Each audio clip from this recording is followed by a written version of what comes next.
Assalamualaikum warahmatullahi wabarakatuh. Perkenalkan, nama saya Della Putri Penivia Jati dari kelas 2023E dengan NIM akhir 205. Hari ini saya akan mempresentasikan tentang perkembangan paradigma dan dasar hukum AUPB atau asas-asas umum pemerintahan yang baik. Di pertama yaitu ada perbedaan government dan governansi. Pertama, perbedaannya yaitu pengertian. Government sendiri artinya yaitu badan atau lembaga atau fungsi yang dijalankan oleh suatu organ tertinggi dalam suatu negara. Sedangkan governance artinya yaitu cara penggunaan atau pelaksanaannya. Kemudian perbedaan yang kedua yaitu adanya sifat hubungan. Government sendiri yaitu hierarkis yang artinya adalah pemerintah berada di atas sedangkan yang diperintah berada di bawah. Sedangkan governansi hierarkis juga, namun artinya ada sebuah kesetaraan, kedudukan, serta hanya berada dalam suatu fungsi. Kemudian yang ketiga yaitu komponen yang terlibat. Government sendiri sebagai subjek yang hanya ada satu yaitu institusi pemerintahan, sedangkan governansi terdapat tiga komponen kelompok. Yang pertama adalah sektor publik, kedua adalah sektor swasta, dan yang ketiga adalah masyarakat. Kemudian perbedaan yang keempat yaitu pemegang peran dominan. Dalam hal ini, government terdapat pada sektor pemerintahan, sedangkan governansi terdapat pada partisipasi warga negara. Kemudian, perbedaan selanjutnya yaitu efek yang diharapkan. Dalam government sendiri, yang dibutuhkan adalah kepatuhan warga negara terhadap pemerintahan. Kemudian yang diharapkan pada governance yaitu partisipasi warga negara pada pemerintahan. Kemudian perbedaan yang terakhir yaitu hasil akhir yang diharapkan. Dalam government sendiri yaitu adanya pencapaian tujuan warga negara melalui kepatuhan warga negara, sedangkan dalam governance atau governansi yaitu adanya pencapaian tujuan negara dan tujuan masyarakat melalui sebuah partisipasi sebagai warga negara maupun sebagai masyarakat negara. Kemudian ada AUPB atau asas-asas umum pemerintahan yang baik menurut Kuncoro Purbo Pranoto. AUPB menurut Kuncoro Purbo Pranoto ada sebanyak 13 asas, seperti asas kepastian, asas keseimbangan, asas kesamaan, asas bertindak cermat, asas motivasi, asas jangan mencampur adukan kewenangan, asas fair play, asas kelayakan atau kewajaran, asas menanggapi pengharapan yang wajar, asas meniadakan akibat suatu keputusan yang batal, asas perlindungan atas pandangan hidup atau cara hidup, asas kebijakan, dan yang terakhir yaitu asas penyelenggaraan kepentingan umum. Dan kemudian ada penjelasannya, yaitu 1. Asas kepastian, yang artinya bahwa semua keputusan pemerintah harus dituangkan dalam bentuk tertulis. Kedua, asas keseimbangan, yang artinya ketika penjabat pemerintah menerapkan sebuah sanksi, maka harus terdapat balance antara tingkat pelanggaran dan sanksi yang diterimanya. Kemudian yang ketiga ada asas kesamaan, yang artinya jika seorang pejabat pemerintah menerapkan sebuah sanksi secara adil bagi semua pihak yang telah melanggar. Keempat, ada asas bertindak cermat, yaitu dalam setiap pengambilan keputusan, pejabat pemerintah harus bersikap cermat dan detail. Kelima, asas motivasi, yaitu pada setiap pengambilan keputusan harus dengan alasan yang jelas serta alasan yang logis. Kemudian, keenam, asas jangan mencampur adukan kewenangan, yang artinya sendiri bahwa pejabat pemerintah tidak boleh menyalahgunakan wewenang yang sudah dimilikinya. Ketujuh, asas fair play, artinya dalam sebuah pengambilan keputusan, pejabat pemerintah harus didasarkan dalam sebuah permainan yang layak. Kedelapan, asas kelayakan atau kewajaran, yaitu pejabat pemerintah harus menggunakan wewenangnya dengan wajar dan tidak boleh menyalahgunakan wewenang yang sudah diberikan. Sebenarnya, asas kelayakan atau kewajaran ini hampir mirip dengan asas jangan mencampur adukan kewenangan. Kesembilan, ada asas menanggapi pengharapan yang wajar. Artinya, jika sesuatu saat keputusan yang telah dikeluarkan itu salah, maka masyarakat tidak boleh menanggung kesalahan keputusan tersebut. Ke-10, Asas meniadakan akibat suatu keputusan yang batal. Artinya jika suatu keputusan telah dibatalkan oleh pengadilan, maka pejabat pemerintah wajib mengembalikan hak dan kewajiban masyarakat yang telah terkena dampak dari keputusan itu. Ke-11, asas perlindungan atas pandangan hidup atau cara hidup, yang artinya pemerintah melindungi semua hak kewajiban pribadi bagi semua pegawai negeri. Ke-12, ada asas kebijakan, yang artinya dalam mengambil sebuah keputusan maka pejabat pemerintah harus bersikap bijak. Yang terakhir ada asas penyelenggaraan kepentingan umum, yaitu pejabat pemerintah yang sebagai pejabat publik harus selalu mengutamakan kepentingan umum. Kemudian ada dasar hukum AUPB atau asas-asas umum pemerintah yang baik. Dasar hukum pada Orde Baru terdapat pada Undang-Undang Nomor 5 Tahun 1946, yaitu tentang peradilan tata usaha negara.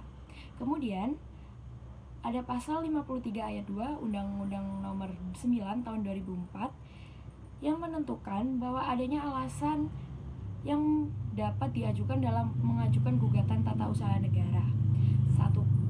Seperti satu keputusan tata usaha negara yang digugat itu bertentangan dengan peraturan perundang-undangan yang berlaku.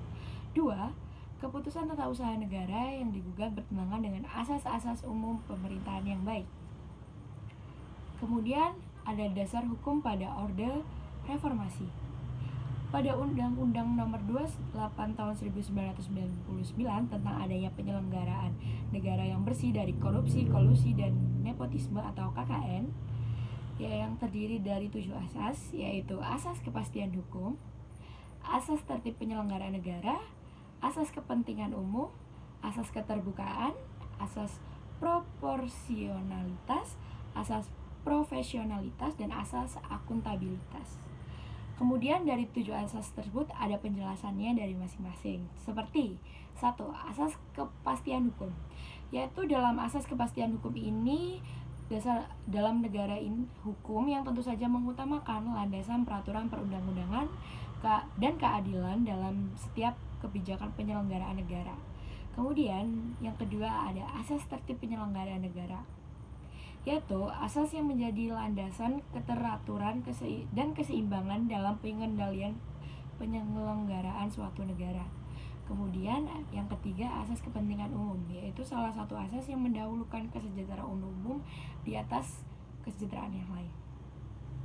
Kemudian yang keempat yaitu asas keterbukaan, yaitu di mana asas yang membuka diri terhadap hak masyarakat yang digunakan untuk memperoleh informasi yang benar tentang penyelenggaraan negara dengan memperhatikan perlindungan atas hak asasi pribadi golongan dan rahasia suatu negara. Kemudian yang kelima ada asas proporsionalitas, yaitu asas mengutamakan hak dan kewajiban penyelenggaraan negara. Kemudian yang keenam ada asas profesionalitas, yaitu asas yang mengutamakan suatu keahlian yang berlandaskan kode etik serta peraturan perundang-undangan yang berlaku dalam negara. Kemudian yang ketujuh ada asas akuntabilitas, yaitu asas yang menentukan bahwa setiap dan hasil akhirnya dapat dipertanggungjawabkan kepada masyarakat atau warga negara yang sebagai pemegang kedaulatan tertinggi. Kemudian ada dasar hukum terkini, yaitu terdiri dari Undang-Undang Nomor 9 Tahun 2004 tentang perubahan UU Nomor 5 Tahun 1986 dan Undang-Undang Nomor 32 Tahun 2004, yaitu tentang pemerintahan daerah, dan Undang-Undang Nomor 30 Tahun 2014 tentang administrasi pemerintahan. Kemudian dalam pasal 10 AUPB atau asas-asas umum pemerintahan yang baik, yang dimaksud dalam pasal ini ada beberapa asas yang meliputinya. 1. Kepastian hukum. Kedua, kemanfaatan. Yang ketiga, ketidakberpihakan. Yang keempat, kecermatan. Yang kelima, tidak menyalahgunakan kewenangan. Yang keenam, keterbukaan. Yang ketujuh, kepentingan umum. Dan yang ke-8, pelayanan yang baik. Kemudian dari asas-asas ini ada penjelasannya. Seperti 1. Asas kepastian hukum. Yang dimaksud dengan asas kepastian hukum adalah asas negara hukum yang mengutamakan landasan ketentuan peraturan perundang-undangan dan keadilan dalam setiap kebijakan penyelenggaraan pemerintah. Kedua, ada asas kemanfaatan. Yang dimaksud dalam asas kemanfaatan yaitu harus diperhatikan secara seimbang. Antaranya yaitu kepentingan individu yang satu dengan kepentingan individu yang lain. Yang kedua ada kepentingan individu dengan masyarakat. Yang ketiga yaitu kepentingan warga masyarakat dengan warga asing. Yang keempat yaitu kepentingan kelompok masyarakat yang satu dan kepentingan kelompok masyarakat yang lain. Terus yang kelima yaitu kepentingan pemerintah dengan warga masyarakat. Kemudian ada kepentingan generasi yang sekarang dan kepentingan generasi yang akan mendatang. Kemudian kepentingan manusia dan ekosistemnya. Kemudian yang terakhir yaitu kepentingan pria dan wanita. Kemudian yang ketiga yaitu asas ketidakberpihakan.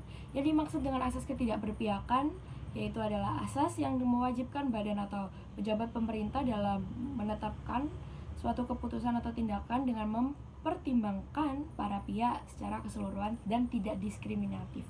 Serta yang keempat yaitu ada asas kecermatan. Yang dimaksud dalam asas ini yaitu tindakan atau suatu keputusan harus didasarkan dengan informasi atau dokumen yang lengkap untuk mendukung legalitas penetapan ataupun pelaksanaan keputusan, sehingga tindakan yang bersangkutan dipersiapkan dengan cermat sebelum keputusan atau tindakan tersebut ditetapkan.